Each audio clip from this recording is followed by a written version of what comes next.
أما بعد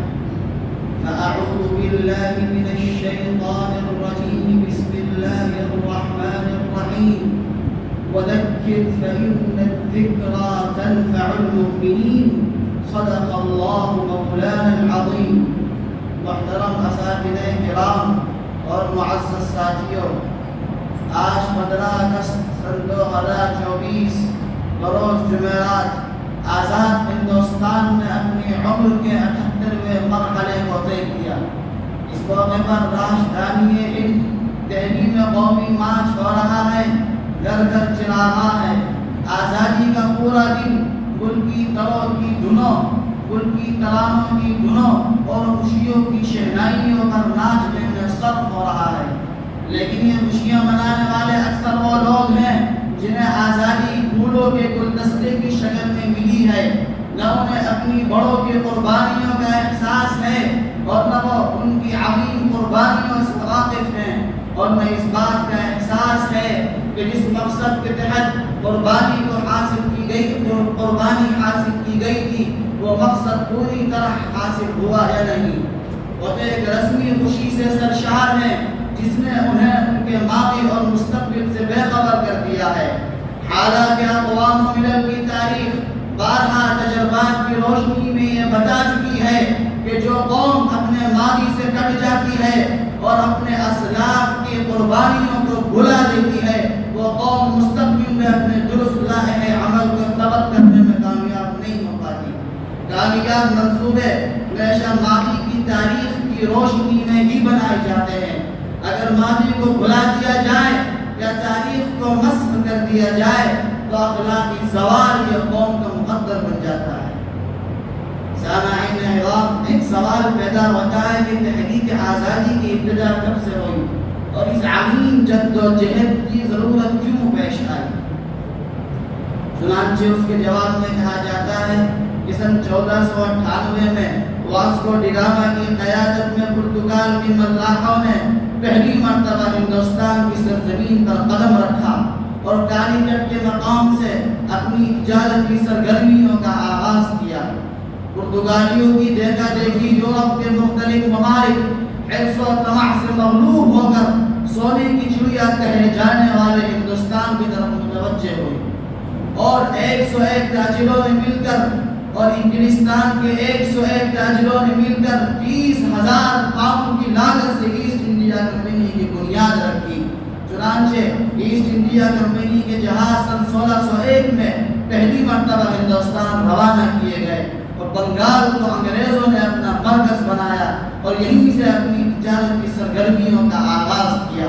چنانچہ وہ تجارت کی آڑ میں اپنی فوجی طاقتیں بھی آہستہ آہستہ سرزمین ہند پر منتقل کرتے رہے،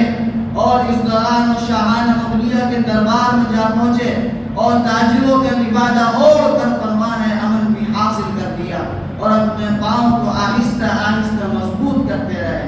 لیکن سلطان اورنگزیب عالمگیر رحمہ اللہ کی وفات سن 1707 سے پہلے مغلیہ سلطنت کے مضبوط ہونے کی وجہ سے وہ اپنے ناپاک عزائم میں کامیاب نہ ہو سکے۔ لیکن سلطان اورنگزیب کی وفات کے بعد جب دہلی کا مرکز کمزور پڑ گیا تو ایسٹ انڈیا کمپنی نے اپنے بالوں پر نکالنا شروع کر دیے۔ چنانچہ اس کا پہلا افسوسناک واقعہ سن 1757 میں بنگال کی سرزمین پر پیش آیا، جہاں نواب سراج الدولہ کی فوجیں اپنوں کی درپردہ سازش کی بنیاد پر انگریز کے ہاتھ شکست سے دوچار ہوئیں، اور دیگر عمرا اور نواب کی آپسی چپکش کی بنیاد پر انگریز سے مصالحت پر مجبور ہو گئے، مگر ایک مرد مجاہد ٹیپو سلطان کی صورت میں باقی رہ گیا جو سن 1799 میں یہ کہتے ہوئے شہید ہو گیا کہ شیر کی ایک دن کی زندگی گیدڑ کی 7 سالہ زندگی سے بہتر ہے۔ چنانچہ انگریز کمانڈر لارڈ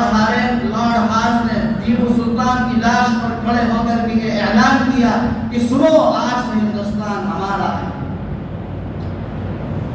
بلا واسطہ یا بالواسطہ زیر نگی کرنے کے بعد انگریزوں کا نشانہ اب دہلی کا مرکز تھا، جہاں مغلیہ حکومت کا چراغ ٹمٹما رہا تھا۔ چنانچہ سن 1700 کے آخر میں لارڈ لیک کی قیادت میں انگریز فوجیں دہلی کی طرف بڑھنے لگی اور سن 1803 میں انگریز فاتحانہ طور پر دہلی میں داخل ہو گئے۔ چنانچہ مجبور مقبول بادشاہ شاہ عالم سے جبریہ نے معاہدہ لکھوا دیا کہ خلق خدا کی ملک بادشاہ سلامت کا اور حکم ایسٹ انڈیا کمپنی کا۔ یہ معاہدہ اس بات کا اظہار تھا کہ اب سے ہندوستان سے اسلامی اقتدار رخصت ہو چکا، عدل و انصاف، امانت و دیانت کی باتیں خواب و خیال بن گئی، انسانیت دم توڑ چکی ہے۔ اب انگریز کے ظلم و زیادتی کی بازگشت دور دور سنائی دینے لگی تھی۔ احساس ہر ایک کو تھا، لیکن انگریز کے خلاف زبان کھولنے پر روا نہ تھے، مگر دہلی میں بیٹھ کر ایک بوریا نشی اللہ والا اپنی نظر بصیرت سے مستقبل کے چہروں کو،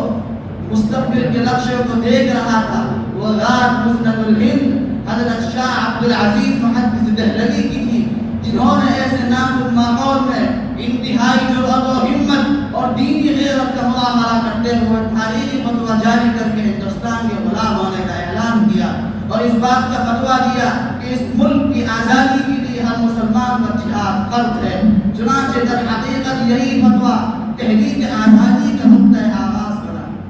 عزیزان محترم، یہ فتویٰ کیا تھا بلکہ برتبے ہوا تھا۔ جگہ جگہ آزادی کے نعرے بلند ہونے لگے، پورے ملک سے آزادی کے شعلے بھڑکنے لگے۔ خانقاہوں میں بیٹھ کر اللہ اللہ کرنے والے مشائخ عوام اور اپنے خونی جگر سے اسلام کی آگیاری کرنے والے علماء عوام خانقاہوں اور مدرسوں سے نکل کر میدان جہاد میں آ کھڑے ہوئے۔ چنانچہ سن 1818 میں 50 افراد پر مشتمل حضرت سید احمد شہید اور شاہ اسماعیل شہید رحمہ اللہ کا پورے ہندوستان کا دورہ ہوا اور آزادی کے لیے نکل پڑے۔ چنانچہ سن 1831 میں بالا کوٹ کے پہاڑیوں میں اپنے 300 جیالوں کے ساتھ اور مجاہدین کے ساتھ قائدان حریت حضرت سید احمد شہید اور شاہ اسماعیل شہید رحمہ اللہ نے جام شہادت نوش فرمایا۔ ابھی آزادی کی آنکھ بجھی نہیں تھی، بلکہ علماء اور عوام خفیہ طور پر آزادی کی تیاری میں لگ گئے۔ چنانچہ سن 1857 میں شاملی کے میدان میں جہاد ہوا، جس کے قائد حضرت گنگوہی حضرت امداد اللہ رحمہ اللہ تھے۔ چنانچہ 1857 کی اس جنگ میں حضرت گنگوہی حضرت نانوتوی زخمی کر دیے گئے، حضرت حافظ ضامن صاحب شہید کر دیے گئے۔ ایک رپورٹ کے مطابق 1857 کی اس جنگ میں 2 لاکھ مسلمان شہید کیے گئے، جن میں 51,000 علماء کرام تھے۔ صرف دہلی اور دہلی کے قرب و جوار میں 500 علماء کرام کو تختہ دار پر لٹکا دیا گیا۔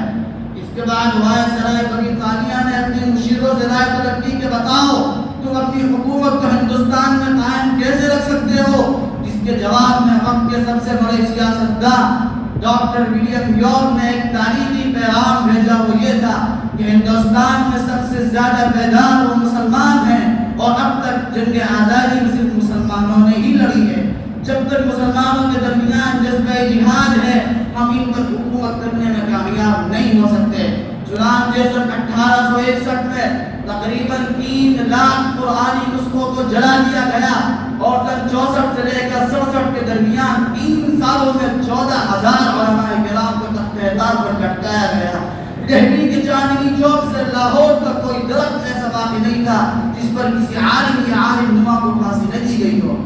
دہلی کے ہزاروں مدرسوں کو بلڈوزروں سے مسمار کر دیا گیا۔ عزیزان محترم، سن 1857 کی بغاوت ناکامی کے بعد علماء خاموش نہیں بیٹھے، بلکہ ایک پلیٹ فارم کی درکار تھی جس پر سب کو اکٹھا کیا جائے۔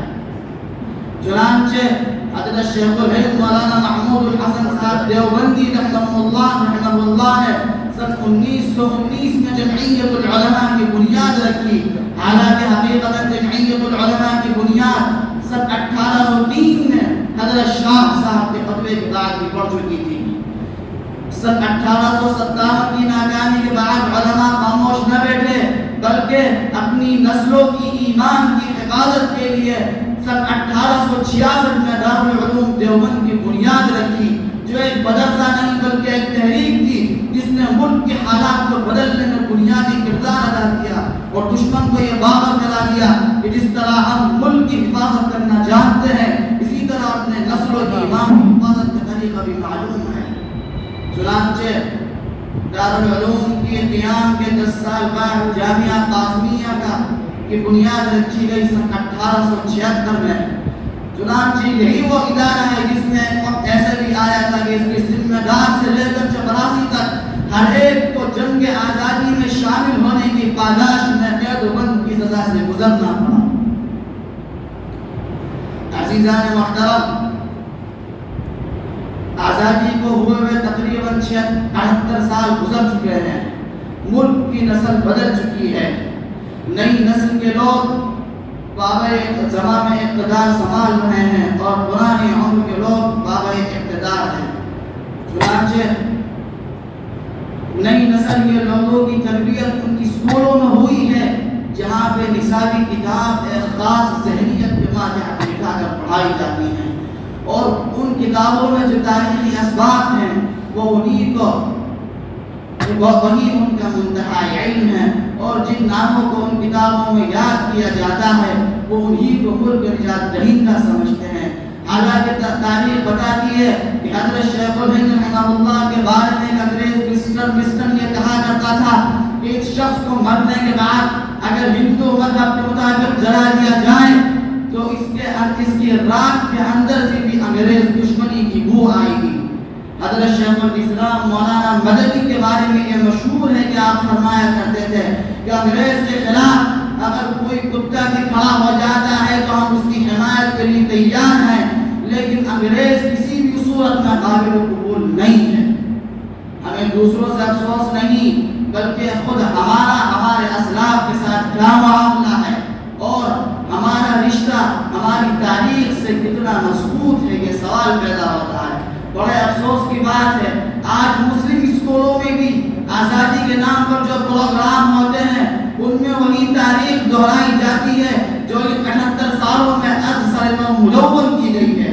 حالانکہ اس فرقہ وارانہ ماحول میں ضروری ہے کہ ہمیں پورے اعتبار سے پورے طور پر اپنی ماضی کی تاریخ سے واقفیت ہو اور ہم پورے شرح صدر کے ساتھ یہ کہہ سکیں کہ جتنا ہمارے علماء کرام نے مادر وطن کے آزادی کے لیے خون بہایا ہے اتنا غیروں نے اپنا پسینہ بھی نہیں بہایا۔